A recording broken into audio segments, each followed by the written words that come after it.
Ayan po. Good afternoon. Today po gagawa tayo ng pudding. So galing po siya sa recycled na tinapay na itatapon na lang. So instead na itatapon, gagawin natin siyang makakain na snack.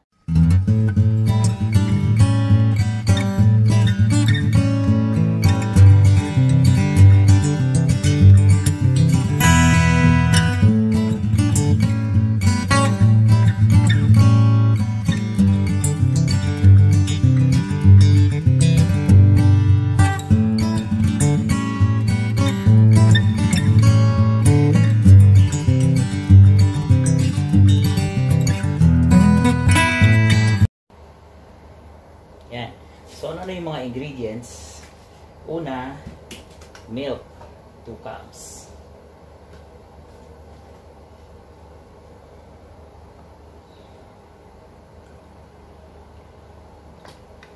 One. 2. Tapos, cinnamon powder. Actually, depende kung gusto mo ng mas nangibabaw yung cinnamon powder, pwede mong damihan. Mas preferred ko yun eh. Yan. Then of course, ito, importante ito. Ito yung vanilla flavor, tsaka yung scent na din. Huwag ko na i-measure. Yan. Tapos, 4 na egg. So, itong 4 na egg, diretso na yan.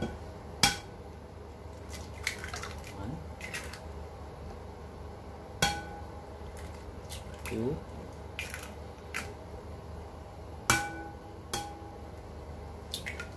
3, 4. After nyan, idagdag ang sugar.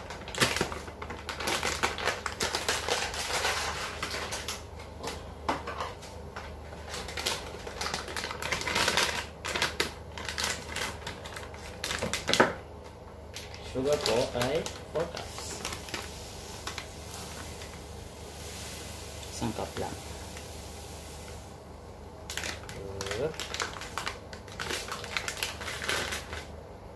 Then, mix.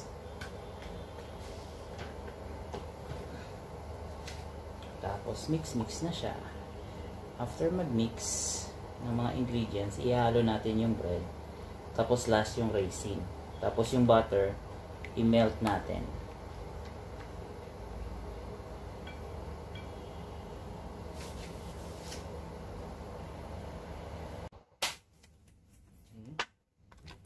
Ito yung butter na minelt ko using oven. Pwede rin sa microwave, pero depende na lang. Magtitipid ng kuryente, wag na.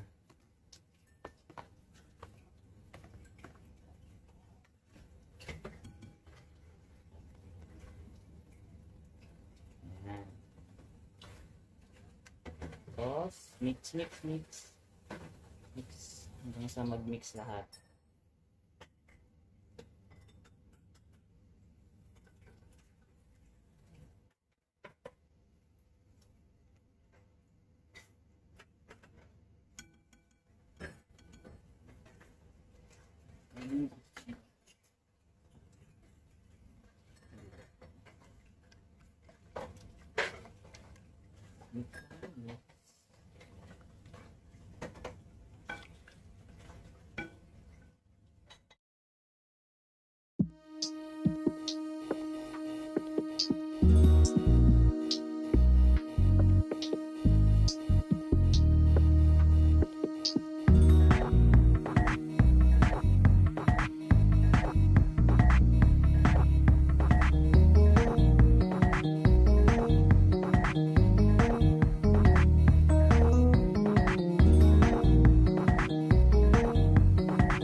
Yan. Tinatanong ni Julie kung ano daw yung klase ng pudding ko. Pudding with a twist ba daw? Sabi ko hindi, pudding with prayers. Ayan. Ayan, ihalo natin hanggang sa ma-absorb nung bread, yung liquid. Tapos yun lang. After nito, bake mo na.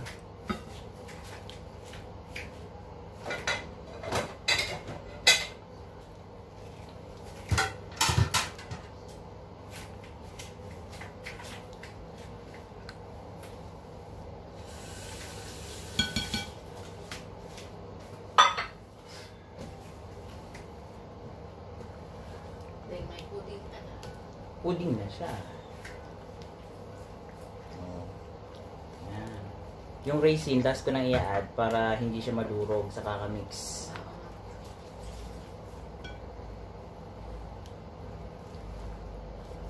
Yan.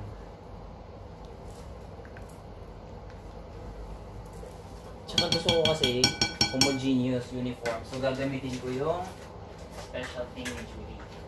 Para Oo. Ito optional lang kung meron kayo. Kung meron kayong flatmate na maraming gadgets, pwede na rin makigamit. Pero kung wala naman, okay lang. Kuwait ng baso. Tiisin nyo na lang Hindi naman ini-kon.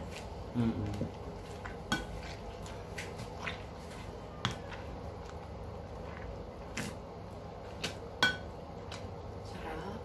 Sarap din. Tingin pa lang.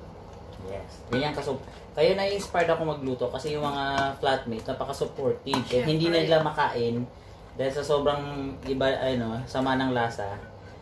Sobrang smiling pa rin sila. Sobrang support. Ayan. Kasi pag hindi maubos, wala mag-bake. Kasi kung hindi sila mag-appreciate, wala nang next time. Ayan. Ayan, medyo durog na. Pwede na to. So, i-add na natin yung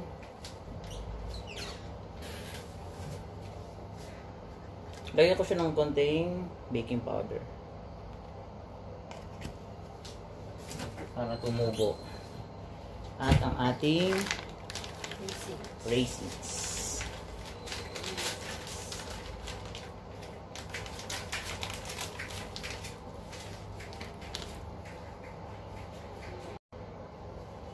Tapos, raisin.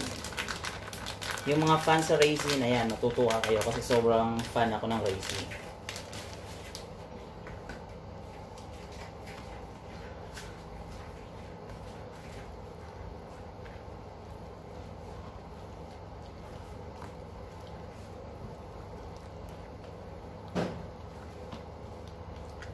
Yan. Hindi tinipid ang raisin. Kasi nga, kinakain ko yung raisin kahit hilaw.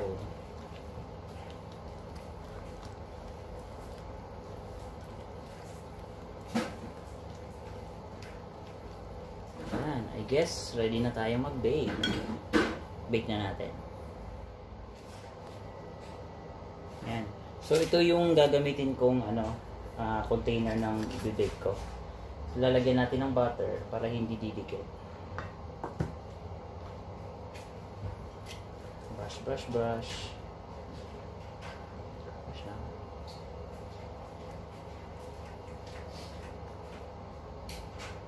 Pwede naman kamayin. Meron lang kasing brush ng kapitbahay kaya gamitin na rin.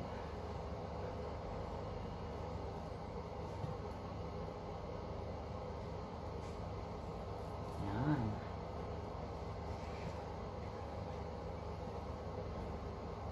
Okay. Then,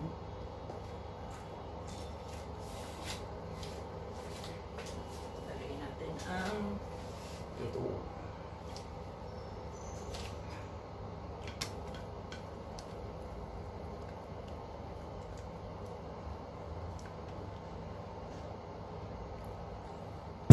Yan.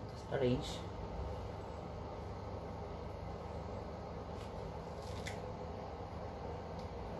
Cheng.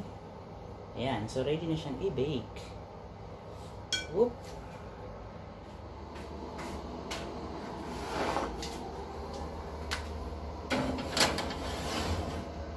Yun. Okay na.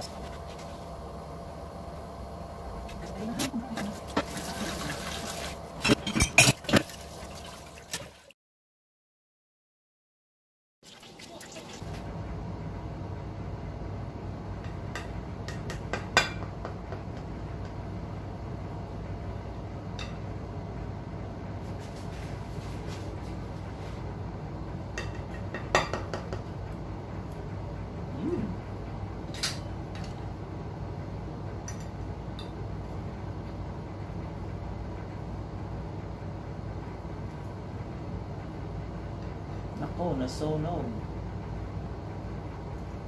Wala, tama lang.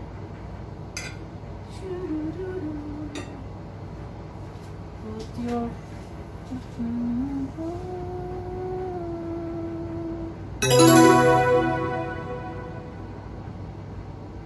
So.